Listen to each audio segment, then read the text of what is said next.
How to big and strong. Berto is big and strong. He eats good breakfast before he goes to school. He drinks milk. He eats vegetables too.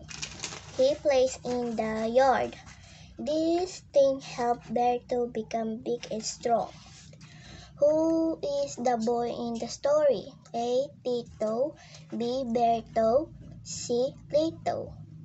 B. Berto. Number 2. Which one tells about him? A. He is big and strong. B. He is small and thin. C. He is lazy. A. He is big and strong. Number 3.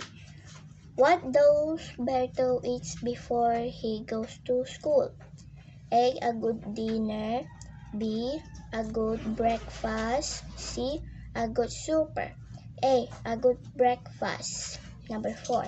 What other things makes Berto big and strong? A. Milk and vegetables. B. Coffee and candy. C. Milk and coffee. A. Milk and vegetables. Number 5.